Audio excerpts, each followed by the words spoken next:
hate my job. I hate my relationship. I'm going to just make choices. If I only have 6 months to live, I'm going to live happy. Like, I don't want to live unhappy. I'm going to choose to live happy. Choosing, right? And if you're choosing, you're changing. And if you're not choosing, you're not changing. If you're not changing, you're not choosing, right? So they made a choice, and the hardest part about change is not making the same choice as you did the day before. And get ready the moment you do. You can intellectualize, but it's going to be uncomfortable. It's going to be unpredictable. It's going to be unfamiliar. There's going to be some uncertainty. You're stepping into the unknown.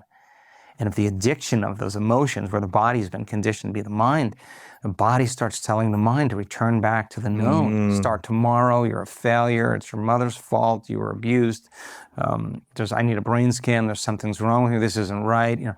All of the voices come up because the body's wanting you to think the same way, so you can make the same choice, so you can do the same thing, so you can create the same experience, so you can feel the same emotion, return back to that familiar place. Why does the body want you to stay in a familiar place of fear and stress when it's not the most optimal place to be in this physical world? I think it because the emotions cause us to see the future through the lens of the past, because the emotion is a record of the past. So you're always planning for the worst thing to happen when you're in that state.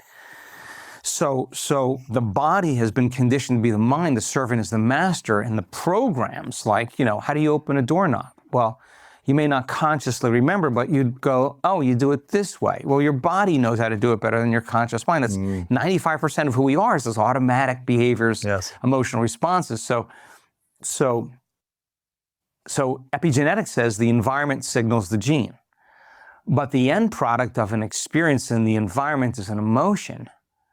So the body's so objective that when it's living in an emotional state, it's believing it's living the same past experience 24 hours a day. So not knowing it consciously, the person, when they surrendered the emotion, they overcame the emotion, they no longer signal the same genes in the same way. If they're no longer behaving the same way, there's behavior-dependent genes that are no longer a signal. There are experience-dependent genes. If you stop having the same experiences, you'll stop signaling those same genes. And genes make proteins.